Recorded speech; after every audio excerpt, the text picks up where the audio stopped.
출애굽기 15장 22절부터입니다. 모세가 홍해에서 이스라엘을 인도하며 그들이 나와서 수르 광야로 들어가서 거기서 사흘 길을 걸었으나 물을 얻지 못하고 마라에 이르렀더니 그곳 물이 써서 마시지 못하겠으므로 그 이름을 마라라 하였더라. 백성이 모세에게 원망하여 이르되 우리가 무엇을 마실까 하며 모세가 여호와께 부르짖었더니 여호와께서 그에게 한 나무를 가리키시니 그가 물에 던지니 물이 달게 되었더라. 거기서 여호와께서 그들을 위하여 법도와 율례를 정하시고 그들을 시험하실세 이르시되 너희가 너희 하나님 나 여호와의 말씀을 들어 순종하고 내가 보기에 의를 행하며 내 계명에 귀를 기울이며 내 모든 규례를 지키면 내가 애굽 사람에게 내린 모든 질병 중 하나도 너희에게 내리지 아니하리니 나는 너희를 치료하는 여호와임이라. 그들이 엘림에 이르니 거기서 물샘 12과 종려나무 이런 그루가 있는지라. 거기서 그들이 그물 곁에 장막을 치니라. 아멘. 신명기 8장 2절에도 나와 있지만요. 하나님께서 이스라엘 백성을 광야로 이렇게 인도하시는 이유는 이스라엘 백성의 마음을 시험하시기 위함입니다. 이 시험이라는 것은 연단시키시고 새롭게 하시기 위한 거죠. 왜 시험하십니까? 나는 너희를 치료하는 여호와다. 우리의 마음을 치료하시기 위해서 하나님이 우리를 시험하십니다. 오늘 1차 조울증의 물결이 이스라엘 백성의 마음을 휩쓸고 왔는데요. 그것은 홍해 사건 앞에서 바로의 말과 변결을 보고 두려움과 불안과 원망 속에 완전히 빠져버리죠. 그런데 하나님께서 애굽의 그 병거를 전멸시키는 것을 보고 또 완전히 이제 지옥에서 천국으로 찬양하고 기뻐하며 그냥 환희에 차 있습니다. 그러다가 홍해를 지나서 수르 광야로 들어가서 사흘 길, 3일 길을 걸었는데 3일 동안 광야길을 걷는 것이 절대 쉬운 일이 아니죠. 물을 얻지 못했다고 합니다. 3일 동안 물을 먹지 못했다는 것이 아니고요. 비충한 물을 가지고 있었는데 물이 점점점 떨어져 가는 거예요. 마치 통장에 생활비 잔고가 있는데 점점 떨어져 가는 거예요. 이제 하루 이틀만 지나면 잔고가 바닥이 난다. 하루 이틀만 지나면 마실 물이 없어진다라는 것을 보고 이런 상황들을 보고 계속해서 마음이 불안해지고 두려워지면서 당장 마실 물이 있는데도 불구하고 물이 떨어져 가는 것을 보고 계속 마음에 뭐가 쌓입니까? 불안과 두려움과 원망이 쌓이는 것입니다. 그러다가 이제 3일 길 뒤에 마라라는 그 곳에 가죠. 그래서 이제 드디어 물이 있는 장소에 온 거예요. 이제 내가 물을 더 비축해 놓고 마셔야 되겠다라고 딱 마셨는데 마시려고 하는데 그게 쓴물인 거예요. 이 쓴물이라는 것은 마시지 못하는 물이고 독극물과 같은 거예요. 마시지 못하니까 마시면 치명적인 해를 입으니까 마시지 못하는 거예요. 그래서 막 이제는 3일 동안 누적되어 있던 두려움, 이 불안감, 원망이요 쏟아져 나옵니다. 마라의 물을 마시지 못한다라는 사실을 발견하고 다시 홍해 앞에서의 그 상태가 돼버리는 거예요. 3일 만에. 그래서 모세가 여호와께 부르짖었는데 여호와께서 뭐라고 하시냐면 한 나무를 가리키면서 그 나무를 물에 던져라 하고 말씀하셔서 물에 던지니까 마라의 쓴물이 단물이 되게 됩니다. 마시는 물이 되는 거죠. 이 사건 앞에서 하나님께서 자기 자신을 계시하시는데요. 딱 두 가지로 계시를 하세요. 첫 번째는 나는 너희에게 말씀하는 하나님이다. 말씀하는 하나님이다. 나는 잠잠한 여호와가 아니다. 끊임없이 너희에게 나의 뜻과 나의 계획과 나의 마음을 이야기하고 있다. 나는 말씀하시는 여호와다.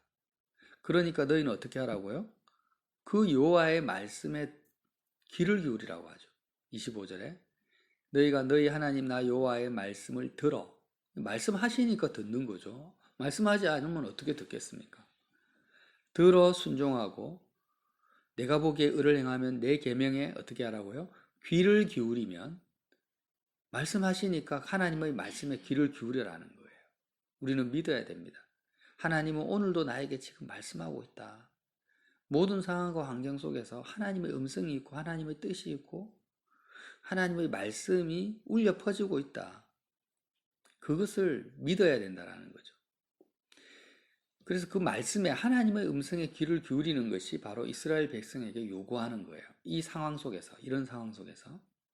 그리고 또 하나는 치료하는 요구입니다. 치료하는 요구. 너희가 이렇게 내 말에 귀를 기울여서 지키면 애굽 사람에게 내린 모든 질병 중 하나도 너희에게 내리지 아니하리니 나는 너희를 치료하는 요한이라. 자, 이제 조울증 증세 1차, 2차 물결이 지나갔잖아요. 홍해 사건, 그리고 마라의 쓴물 사건이 지나간 상태에서 이스라엘 백성의 그 심리 상태가 완전히 다 드러나죠. 아, 나는 정말로 보이는 것에 미쳐 있구나. 한마디로 눈에 보이는 곳에 반응하는구나. 보이지 않는 하나님의 말씀이나 보이지 않는 하나님을 의지하거나 신뢰하는 것은 내 속에 정말 1도 없구나. 정말 제로구나. 3일 전에 그 엄청난 홍해 사건을 경험했는데 3일 만에 나는 물이 떨어져 가는 모습만 보고도 다시 원상복귀가 되는구나. 세상의 포로구나. 이 상태를 적나라하게 드러내시면서 동시에 하나님께서 이스라엘 백성에게 자신을 계시하시는데, 말씀하시는 여호와, 치유하시는 여호와다라고 계시하시는 거예요. 그러니까 이 두 하나님의 모습이, 계시된 하나님이 연관성을 가지고 있다라는 거예요. 어떤 연관성이냐? 하나님 보시기에 인생들의 질병이 뭐냐라는 것입니다. 하나님은 육신의 질병을, 우리가 건강하게 살기를 원하시고 우리의 육신의 질병도 치료하기를 원하십니다. 그러나 우리 영혼의 질병, 우리 마음의 질병이 먼저 치료되기를 원하시죠. 때로는 육신의 질병을 수단 삼아서 우리의 마음의 질병을 치료하시고자 접근하신다는 거예요. 그래서 신약 성경에 예수님의 사역을 봐도 예수님을 만나고 예수님을 만나서 그 영혼이 치료된 사람들은 대부분 육신의 질병을 가진 사람들이었습니다. 건강한 사람을 위해서 내가 온 것이 아니다. 나는 병든 자를 위해서 왔다. 건강한 자에게 의원이 쓸데없다고 하시죠. 그래서 정말 내 마음이, 내 심령이 나는 병든 자입니다 라고 인정하고 주님의 이름을 부를 때 주님이 치료하시는 예수 그리스도로 만나진다라는 것입니다. 그래서 이스라엘 백성에게 너희들이 얼마나 병들었느냐. 그러니까 치료하려면 병이 드러나야 됩니다. 치료의 첫 번째 과정이 뭡니까? 우리의 질병을 드러내시는 거예요. 지금도 코로나19 때문에 무증상 증세가 나타나잖아요. 무증상이에요. 증세가 없어요. 진단 키트를 통해서 내가 양성 판정을 받아야지 치료에 들어가지 않습니까? 진단 키트가 필요한 거예요. 일단은 백신이 필요한 게 아니고, 첫 번째는요. 그래서 이스라엘 백성을 치료하시기 위해서 이제 너무나 애굽 속에서, 세상 속에서 세상의 죄와 흠으로 죽어가고 있고 병들어져 있는 상태입니다. 이들을 그 질병 속에서 꺼내서 뭘 해야 되겠습니까? 하나님 입장에서 치료해야 된다라는 거예요. 치료하기 위해서 하나님이 사용하신 첫 번째 진단 키트가 뭡니까? 홍해 사건과 마라 쓴물 사건이라는 거예요. 병을 드러내시는 것입니다. 너희가 지금 병자라는 거예요. 이 병자의 의미가 무엇이냐면, 안전병이 귀머거리라는 게 아니고, 육신적으로 하나님의 말씀에 귀를 기울이지 않는다. 말씀하시는 여호와, 하나님이 말씀하신다라는 것도 믿지 않고 하나님의 그 말씀에 귀를 기울이지 않는 상태가 뭐냐면 이제 완전히 병든 상태라는 거죠. 세상 모든 사람들이 하나님의 음성에 귀를 기울이지 않습니다. MBC, KBS 뉴스에 귀를 기울이고요. 자기가 보고 듣는 것에 듣는 자기 생각 속에 자기 판단 속에 파묻혀 있지. 지금 내가 처한 상황, 내가 만나는 사람에 대한 하나님의 말씀이 지금 번개 우레처럼 나팔 소리처럼 울려 퍼지고 있는데 내가 듣지 못하니까 육신의 귀에 들리지 않으니까 말씀하시는 것도 믿지 않죠. 말씀하시는 여호와를 믿지 않는 거예요. 병들었죠. 하나님이 어떻게 말씀하지 않겠습니까? 상식적으로 생각해 보세요. 하나님이 없이는 된 것이 없는데요. 창조주신데 만물의 주관자시고 통치자시고 모든 것을 보고 있고 듣고 있고 그 본질을 알고 있는 하나님이 생각이 없겠습니까? 말씀하지 않겠습니까?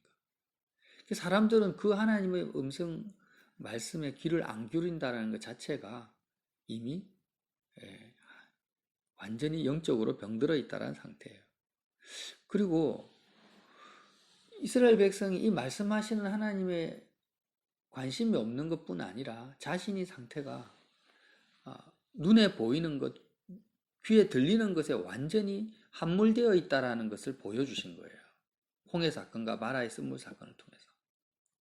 지금 너의 마음이 사람은 하나님을 단물로 창조하셨습니다. 물은 다른 사람의 마음을 시원케 하고 치유하는 거죠. 물이 없이는 살 수가 없습니다. 생명 유지가 안 돼요. 광야에서 물이 없으면 죽는 거죠, 그냥. 광야에서 사람을 치료하는 첫 번째가 뭡니까? 물입니다. 그래서 우리는 서로에게 물이 돼야 되고, 단물이 돼야 되고, 영원한 생명수로 오신 분이 예수님이세요. 그런데 너희의 마음은 이스라엘 백성의 마음이 어떤 것과 같습니까? 하나님은 우리와 더불어 먹고 마시기 원하죠. 우리가 하나님의 마음에 물이 돼야 되고 단물이 돼야 되는데 하나님이 마실 수가 없는 거예요. 그걸 그대로 체험시켜 준 거죠. 3일 광야길을 갔는데 마라에 이르렀는데 단물이 아니고 쓴물, 마실 수 없는 물이다. 지금 너희들의 마음이, 너희들의 존재가 하나님 앞에서 쓴물과 같다라는 거예요. 도저히 마실 수가 없다, 너희들이. 그리고 너희 스스로가 다른 사람을 향해서 쓴물과 같다. 마시면 죽는다라는 거죠. 왜 그렇습니까? 하나님의 음성에 귀를 기울이지 않고 계속해서 눈에 보이는 것, 귀에 들리는 것에만 반응하는 너희들이 다 쓴물이다. 세상의 그 무교병도 아니고요. 누룩이 섞인 그런 음식과 같다라는 거예요. 그걸 보라는 거죠. 자신의 모습이 쓴물이라는 것을. 그때 모세가 나무를 던집니다. 이 나무가 뭐겠습니까? 뭐 확대 해석하는 것도 아니고요. 이 쓴물이 우리 사람의 심령이라는 것은 다른 성경에도 나옵니다. 말라기 4장 2절에도요. 내 이름을 경외하는 너희에게는 공의로운 해가 떠올라서 치료하는 광선을 비추리니 너희는 내가 호렙에서 온 이스라엘을 위하여 내 종 모세에게 명령한 곧 율례와 법도를 기억하라. 하나님의 말씀을 들으라. 기억하라. 치유하는 광선이 뭐냐? 말라기에서 말하는 보라 여호와의 크고 두려운 날이 이르기 전에 내가 선지자 엘리야를 너희에게 보내리니 그가 아버지의 마음을 아들에게로 돌이키게 하고 자녀에게로 돌이키게 하고 자녀들의 마음을 그들의 아버지에게로 돌이키게 하리라. 그러니까 치료하는 광선이 뭐냐면 엘리야입니다. 엘리야는 신약에서는 사도 요한이죠. 세례 요한이죠. 그래서 이 하나님의 말씀을 전하는 사람을 말하는 거예요. 주의 종입니다. 주의 종이 뭘 합니까? 하나님의 말씀을 전합니다.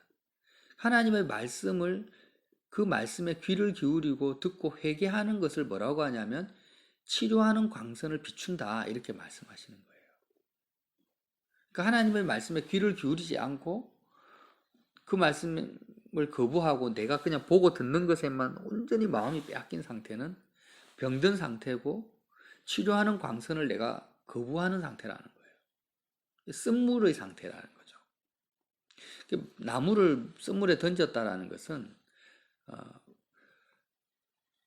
신약 성경에서 온전히 눈에 보이고 귀에 들리는 상황이 아니라 하늘에 계신 하나님 아버지의 말씀만을 온전히 마음에 받아서 그 말씀에 순종하신 분이 누굽니까? 바로 예수님이세요. 나뭇가지는 예수님을 의미하는데 특별히 십자가를 지신 예수님이죠. 나무에 달려 우리의 저주를 받으신 겁니다. 우리를 치료하시기 위해서. 그래서 예수 그리스도의 십자가가 우리의 심령 속에 던져질 때, 내 마음속에 던져질 때 나의 마음이 어떻게 된다라는 거예요. 쓴물 같은 내 마음이 단물이 된다라는 거죠. 그리스도의 십자가가 내 심령에 던져질 때만이 쓴물과 같은 내 마음이 단물이 된다. 내가 치료함을 받는다. 어떻게 된다고요? 드디어 내가 보이는 것보다 들리는 것보다 하나님의 말씀에 귀를 기울이는 사람이 된다라는 것입니다. 그래서 우리는 정말로 그냥 귀로만 설교를 계속 들어서는 안 됩니다. 말씀을 듣는 것, 정말 오늘 성경에 보면 귀를 기울이라고 했잖아요. 건성으로 소기의 경읽기식으로 말씀을 들으라는 게 아니라 실제적으로 나에게 말씀하시는 여호와를 믿으라는 거죠. 일단은 지금도 주님은 3일 동안 물을 얻지 못해서 목말라서 물을 찾는 것처럼 하나님이 나를 찾으시는 거예요. 예수님이 사마리아 수가성 여인까지 여인을 만나기 위해서 그 광야길을 가시잖아요. 수가성까지 가시잖아요. 그래서 그 우물가에서 여인에게 뭐라고 합니까? 나에게 물을 좀 달라 이렇게 하는 거예요. 여인이 물어보죠.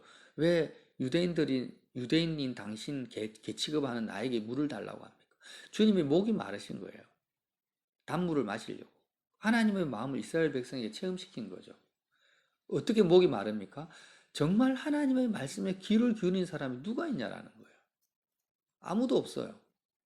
그런데 수가성 여인이 있었는데 그 여인, 예수님의 음성에 귀를 기울일 만한 어디서 예배를 해야 됩니까? 라고 물어볼 수 있는 그 여인을 먹고 마시기 위해서 주님이 일부러 정오에 우물가에 가셨다는 거예요. 그것처럼 하나님이 찾으십니다. 병든 자들 가운데 치료받고자 하는 사람이 누가 있는가? 그래서 오늘 하루 하나님 보시기에 제일 내가 원하는 사람이 누구냐? 나를 위해서 뭘 대단한 일을 하는 사람이 아니야. 나의 말에, 나의 음성에 정말 귀 기울이고자 하는 사람, 그 백성을 하나님이 찾고자 지금도 찾으시는 거죠. 마르다와 마리아가 주님 앞에 주님을 만났을 때 마르다는 주님을 섬긴다고 분주하게 뛰어다닙니다. 근데 마리아는 어떻게 합니까? 예수님의 음성에 귀를 기울이고 가만히 앉아 있죠. 마리아를 칭찬하십니다. 귀 기울이는 마리아. 우리가 주님을 위해서 오늘 하루 뭘 할 수 있겠습니까? 뭘 하나님이 원하시겠습니까? 하나님의 음성에 마리아처럼 귀 기울이는 자를 주님이 원하시고 찾으시고 그게 바로 믿음이라는 거예요. 믿음이 없이는 하나님을 기쁘시게 할 수가 없습니다. 믿음은 어디서 납니까? 들음에서 납니다. 내가 하나님의 음성을 듣고자 할 때, 말씀하시는 여호와를 믿고 듣고자 할 때 하나님이 기뻐하시죠. 야, 내 아들이, 내 딸이 정말 이제는 자신의 병을 인정하고 치료받기를 원하는구나. 내가 그를 치료해 줘야 되겠다. 지금 육신적으로도 그렇잖아요. 자기 아들이나 딸이 중환자실에 입원해 있습니다. 중환자실에 입원해 있는 아들과 딸을 향해서 부모가 원하는 것이 뭐겠습니까? 빨리 회복하고 낫는 거죠. 얘가 돈 벌으라고 밖에 내보내겠습니까? 뭐 공부하라고 하겠습니까? 치료받는 거예요. 치료받는 것입니다. 이스라엘 백성에게 하나님이 뭘 원하시겠습니까? 나를 위해서 대단한 성전을 세워라. 그런 게 아니라 너희의 병든 모습을 깨닫고 치료받아라. 나의 음성에 귀를 기울여라. 나의 말씀에. 자, 우리가 정말로 우리의 마음이 하나님의 음성에 귀 기울이는 말씀을 듣는 분량이 있고 세상의 그 소리를 듣는 분량이 있어요. 세상의 소리를 듣는다라는 것은 그냥 육신의 눈으로 보고 듣는 것이 전부 세상의 소리입니다. 내가 판단하는 것. 그러니까 기록된 하나님의 말씀도 있고 나의 양심을 통해서 전달되어지는 하나님의 영감도 있고 음성도 있어요. 어쨌든지 간에 하나님의 그 말씀을 듣는 분량이 있고 귀 기울여서. 그러니까 육신을 통해서 전달되는 세상의 소리를 듣는 분량이 있는데 하나님의 말씀을 듣는 분량이 많아지면 자연스럽게 나타나는 열매가 뭐냐면 순종입니다. 순종. 우리가 왜 하나님의 말씀에 순종하지 못하냐면 다른 이유가 아니에요. 하나님의 말씀보다 세상의 소리를 훨씬 더 많이 듣고 있는 상태에서는 내가 아무리 노력하고 애써도 하나님의 말씀에 순종이 되지가 않습니다. 그래서 오늘 이스라엘 백성에게 불가능한 것을 요구하는 게 아닙니다. 무슨 말씀 하셨죠? 나 여호와의 말씀을 들어 순종하고 내가 보기에 의를 행하며 내 계명에 귀를 기울이며 내 모든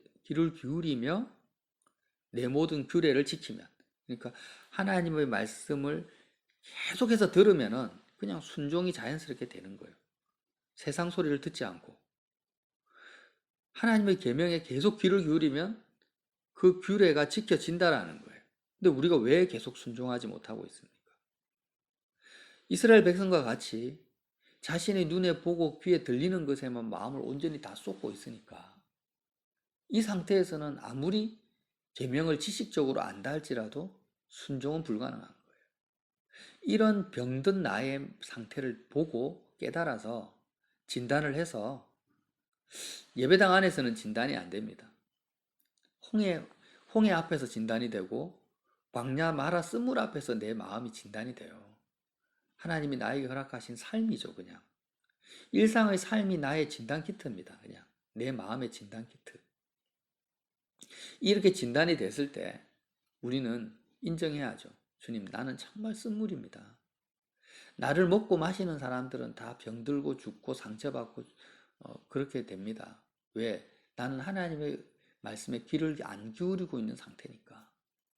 이렇게 인정하라는 거예요. 그리고 마음을 돌이켜라. 어떻게? 너의 마음에 필요한 것은 단물이 되게 하는데 십자가가 너의 마음에 떨어져야 돼.